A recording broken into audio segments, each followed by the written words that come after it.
말씀을 나누겠습니다. 의로우신 하나님을 알면 죄를 인정합니다 라는 제목으로 하나님 말씀 함께 나누겠습니다. 우리나라 속담에 콩 심은 데 콩 나고 팥 심은 데 팥 난다 라는 속담이 있죠. 무엇을 의미합니까? 뿌린 대로 거둔다, 심은 대로 거둔다.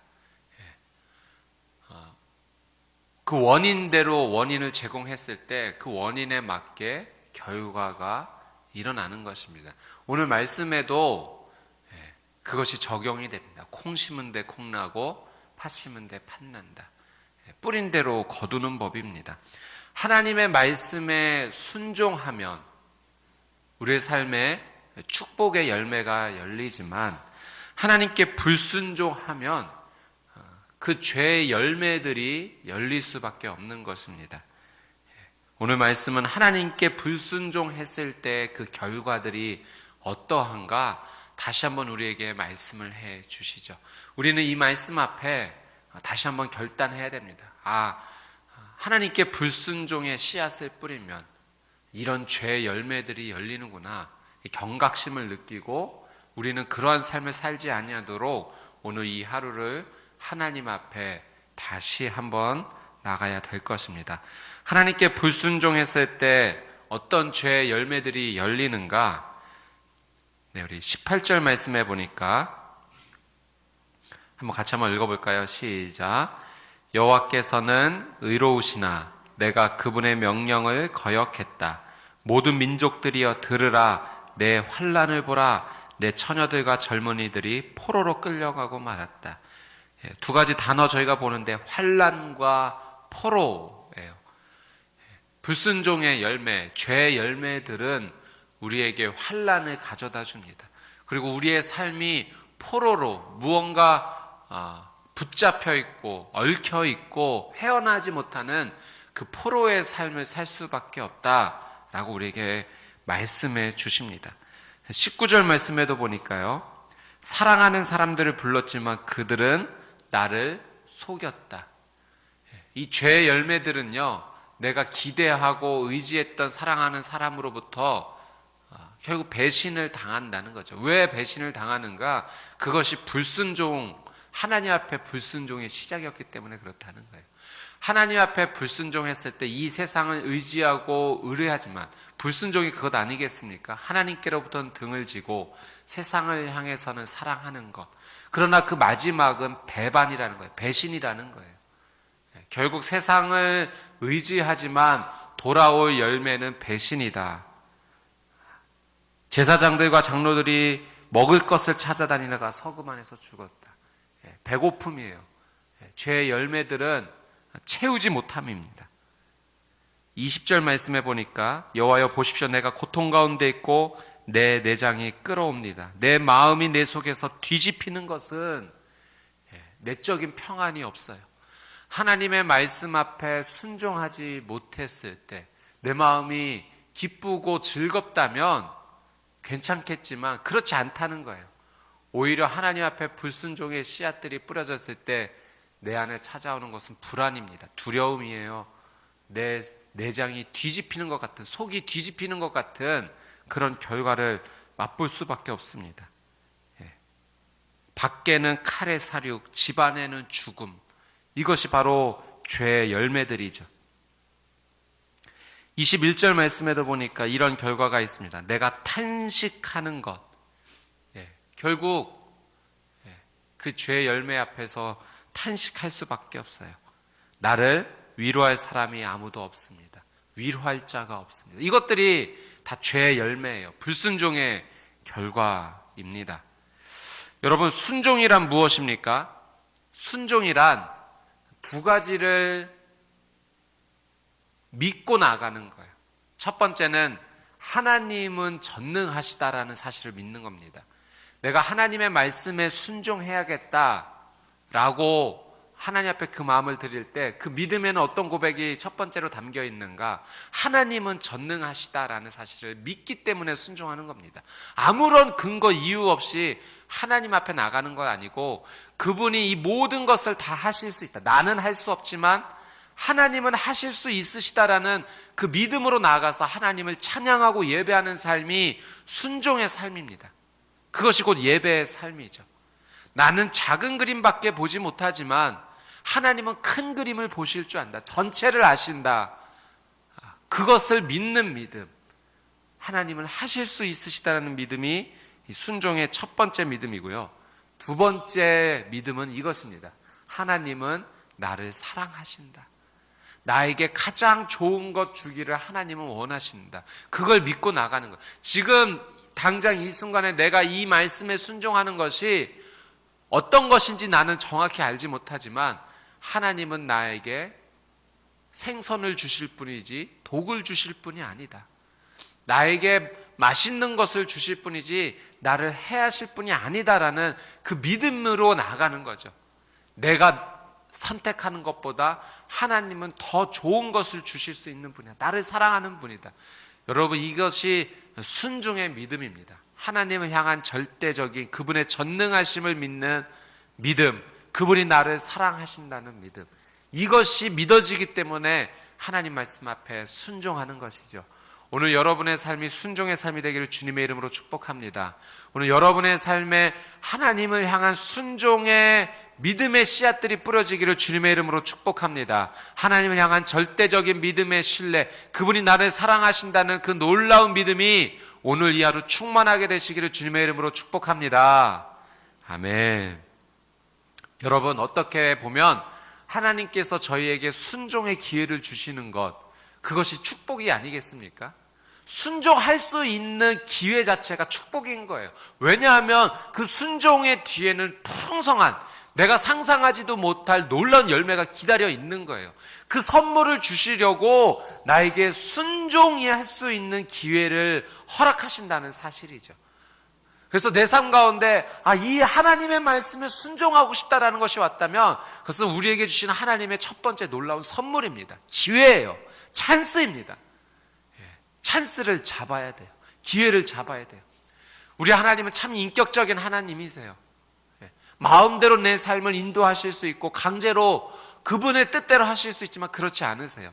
내가 스스로 선택하고 결정하여 그 은혜를 누릴 수 있도록 나에게 그 주권을 주세요. 순종할 기회를 주세요. 내 스스로 하나님 앞에 나갈 수 있는 은혜의 기회를 주신다라고 하는 사실이죠. 하나님을 사랑하면 놀라운 은혜를 우리는 경험합니다. 오늘이 그런 하루 되었으면 좋겠어요. 12월 한 달이 그런 한 달 되었으면 좋겠어요. 하나님께서 저희 평택 온누리교회 가운데 순종할 기회 주셨어요. 어떤 순종할 기회? 모여서 함께 기도하라는 순종의 기회. 흩어지면 함께 전도하라는 순종의 기회. 그것을 위해 우리가 한 마음이 되어서 이 송구영신 40일 특별 기도회를 준비하고 함께 나왔으면 좋겠습니다. 모여서 뜨겁게 기도하기를 원해요.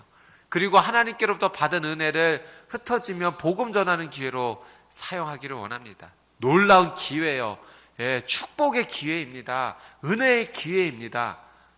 우리 교회가 이런 은혜를 누릴 뿐만 아니라 우리 각자의 삶 가운데 하나님께서 주시는 이 놀라운 은혜, 영적으로 믿음으로 준비하는 삶이 되시기를 주님의 이름으로 축복합니다. 하나님께서 우리에게 순종을 요청하실 때 분명한 사실은 이겁니다. 하나님은 불가능한 것을 저희에게 요청하지 않으세요. 우리의 힘으로 할 수 없는 것까지 하나님은 하라고 말씀하시지 않는다는 거예요. 항아리에 물을 채워라 말씀하시지만 그 항아리의 물을 포도주로 바꾸라고 하시지는 않거든요.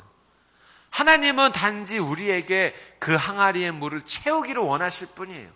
그 물을 포도주로 바꾸시는 것은 하나님이 하실 일의 영역입니다. 그것까지 우리에게 맡겨주신 건 아니에요. 불가능의 영역을 우리에게 던져주시진 않는다는 거죠. 깊은 곳에 그물을 내려라까지가 우리가 해야 될 일이지 많은 고기를 잡아라는 것은 우리의 영역이 아닙니다. 그것은 하나님께서 하시겠다 하시는 영역이죠. 근데 때로 우리는 하나님의 이 순종의 기회를 어떻게 받아들이는가? 불가능의 영역으로 받아들인다는 거예요. 아직 해보지도 않고 그건 불가능한 일이야라고 미리 마음의 결단을 내리고 멀리 한다는 거죠. 때로 하나님의 순종의 사항들이 불합리해 보일 수는 있어요. 인간적인 시각으로. 그러나 분명한 사실은 그것이 불가능은 아니라는 거예요. 인간적인 마음과 시선과 우리의 이성의 눈으로는 불합리해 보이지만 그 불합리해 보이는 것을 말씀에 의지하여 순종할 때 하나님께서 놀라운 은혜의 역사를 만드실 줄 믿습니다. 하나님은 저희와 함께 그 일을 하고 싶어 하시는 거예요. 예전에 제가 어떤 한 글을 읽었는데 아빠가 딸과 함께 마당에 예쁜 정원을 만들고 있었습니다. 그 아장아장 걷는 딸이 무엇을 할 수 있겠습니까? 그저 아빠가 만드는 정원 옆에서 그저 장난치고 자기 나름대로 도운다 하지만 어떻게 보면 걸리적거리는 일이에요. 그러나 아빠는 거부하지 않아요. 그 딸을 멀리 가라고 하지 않습니다. 함께 일을 하자라고 해요. 그리고 아빠가 땀을 뻘뻘 흘리면서 모든 것을 다 만들어 놓고 마지막 벽돌 하나를 딸에게 맡기는 거예요. 자, 딸아, 이 벽돌 하나를 이제 이곳에 놓으면 아름다운 정원이 완성되는 거야. 이 일을 너와 내가 같이 했으면 좋겠어. 그 딸이 그 벽돌을 들고 혼자도 못 듭니다. 아빠가 옆에서 같이 도와줘요. 근데 본인은 그것을 혼자 든 줄 알아요. 그리고 나서 그곳에 마지막 벽돌 하나를 내려놓게 되고 정원은 완성되게 되죠. 딸은 기뻐합니다. 그리고 착각해요. 내가 이 모든 정원을 만들었다라고 스스로 생각해요. 그러나 그렇지 않죠. 아빠가 그 모든 것을 한 거예요. 그러나 아빠가 그 모든 것을 했다라고 딸에게 이야기하잖아요. 이것은 네가 한 일이야. 너와 내가 한 일이야. 정말로 수고했다. 사랑하는 여러분, 그런 거예요. 하나님께서 우리의 삶 가운데 모든 것을 다 준비해 주시고 마지막 순종의 한 번의 기회를 우리에게 허락해 주시는 거예요. 그리고 그것을 행함으로 말미암아 우리에게 영적인 자부심을 주는 거예요. 내가 드디어 이 일을 했어. 그런데 여러분, 그 일조차도 사실은 내 힘으로 하는 게 아니라는 거죠. 오늘 이 하루의 삶, 하나님께서 무엇을 말씀하시고 깨닫게 하시던지 그것을 기쁨으로 하나님 앞에 순종하며 나가는 저와 여러분의 삶이 되시기를 주님의 이름으로 축복합니다. 두 번째, 오늘 말씀 통해서 우리에게 주시는 하나님의 메시지는 이것입니다. 우리 18절 말씀을 한 번 더 읽겠습니다. 18절 말씀 시작.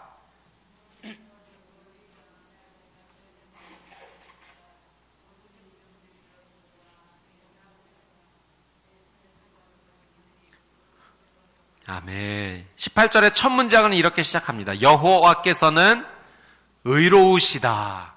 이것이 오늘 말씀의 선포예요. 하나님이 어떠한 분이신가?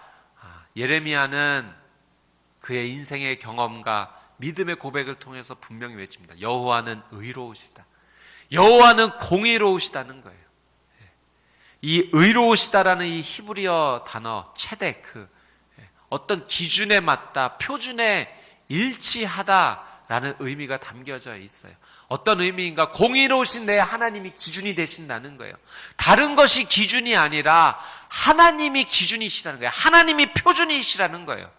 우리가 우리의 삶을 어떤 것에 기준에 맞춰야 될 것이 아니라 우리는 어디에 기준을 맞춰야 되는가? 하나님께 기준을 맞춰야 됩니다. 왜? 그분이 의로우시기 때문에, 그분이 공의로우시기 때문에, 그분만이 이 세상의 이 우주의 유일한 중심이시오 기준이시기 때문에 우리는 그 기준을 하나님께 맞춰야 된다는 거죠. 그 선포입니다. 그것이 믿음이라는 거예요. 내 인생의 모든 기준을 누구에게 맞추는 것? 하나님께. 그것이 믿음이라 오늘 성경은 우리에게 가르쳐 주십니다. 그래서 하나님의 심판, 하나님의 징계, 여러분 누구든지 심판받고 징계받는 것을 기뻐할 사람은 없습니다. 그건 두려운 일이에요. 떨리는 일입니다. 여러분 어린 시절 학교에서 선생님께 혼나셨던 기억 나십니까? 두려운 일이죠. 그런데 여러분 야단을 그냥 맞습니까? 잘못했기 때문에 그런 거예요. 그래서 하나님께서 내리시는 심판과 징계는 한 번도 부당한 적이 없고 편파된 적이 한 번도 없으신 거예요. 하나님께서는 끊임없이 우리에게 기회를 주셨고 돌아오기를 원하셨으며 회개를 요청하셨죠. 그러나 끝까지 거부했던 것은 우리입니다. 그분의 심판과 징계는 한 번도 부당한 적이 없습니다. 왜? 그분은 공의로우세요. 그분은 의로우세요. 그분이 기준이세요. 그분이 표준이 되시기 때문에 그렇습니다. 그래서 우리가 할 수 있는 말은 이 말밖에 없는 거예요. 20절 말씀해 보니까 이렇게 예레미야가 고백합니다. 내 마음이 내 속에서 뒤집히는 것은 무엇 때문입니다? 내가 크게 반역을 했기 때문입니다. 공의로우신 하나님 앞에 우리가 할 말이 무엇이 있겠습니까? 주님, 제가 잘못했습니다. 제가 죄를 지었습니다. 제가 반역했습니다. 이 말밖에 할 말이 없는 거예요. 오늘 공의로우신 하나님을 찬양하는 저와 여러분의 삶이 되시길 주님의 이름으로 축복합니다. 그래서 우리가 할 말, 우리의 고백, 주님, 제가 잘못했습니다. 용서해 주십시오. 자비와 긍휼을 베풀어 주십시오. 이것이 오늘 우리의 삶의 고백으로 채워져야 되는 거죠. 내 죄입니다. 하나님은 기준이 되십니다. 의로우십니다. 이런 글을 읽어본 적이 있습니다. 예전에 어떤 분이 자기 집으로 방송국 팀이 와서 촬영을 해야 되는 그런 기회가 있었다고 합니다. 그래서 여러분 어떻게 준비했겠습니까? 정말 최선을 다해서 집을 깨끗하게 청소했어요. 여러분 우리라도 그렇게 하지 않겠습니까? 방송국에서 촬영을 하러 온다. 어제까지는 그랬을지 몰라도 오늘은 그런 모습 보여주면 안 되잖아요. 정말 깨끗하게 청소했어요. 모든 것이 완벽히 준비됐다라고 해서 방송국 팀을 맞이해서 장비들이 설치되고 이제 촬영이 시작되는 순간 조명이 탁 켜졌습니다. 이 방송국 조명은 집안 조명과 달라요. 너무나 밝은 조명이에요. 이 조명이 켜지자마자 그동안 내 눈에 보이지 않았던 먼지들이 보이기 시작하는 거예요. 그 이전에 우리 집에서 보았던 조명으로는 전혀 발견할 수 없었던 먼지들이 방송국 조명이 켜지자마자 보이기 시작하는 거예요. 여러분 그런 거예요. 내 기준으로 바라보면 나는 의로운 것처럼 보이죠. 나는 잘못 없는 것처럼 보이지만 성령님의 빛이 비추는 순간 우리의 숨겨져 있었던 모든 죄악들은 드러나게 돼요. 그래서 기준은 내가 아니라 하나님이신 거예요. 하나님의 기준에 맞춰 내 삶을 살펴보아 죄악이 고백되는 것이지 내가 내 삶을 기준을 삶아 바라보면 나는 죄인입니다라고 고백 못하는 겁니다. 여러분, 여러분의 삶의 기준이 오늘 누가 되셔야겠습니까? 성령님이 조명해 주셔야 될 줄 믿습니다. 그분이 비춰주셔야 되는 거예요. 그분이 기준이세요. 그분의 빛이 내 삶에 비추는 순간 나는 억울했었고 나는 잘못 없었던 것처럼 보이지만 아니요, 내가 먼저 잘못한 거예요. 내가 먼저 반역한 거예요. 그것을 하나님 앞에 고백하고 주 앞에 나가는 것, 그것이 오늘 우리의 예배인 줄 믿습니다. 그것이 오늘 우리의 말씀의 순종인 줄 믿습니다. 말씀을 가까이 하면 내 삶의 죄악들이 보이기 시작합니다. 성령님을 초청하면 내 삶에 숨겨진 것들이 다 보이기 시작합니다. 오늘 이 하루의 삶, 말씀에 한 발자국 더 가까이 나가고 성령님의 은혜를 구하고 성령님을 초청하는 그 거룩한 삶이 되시기를 주님의 이름으로 축복합니다. 아멘. 오늘 주신 말씀 붙잡고 우리 같이 한번 기도하며 하나님 앞에 나가기를 원합니다.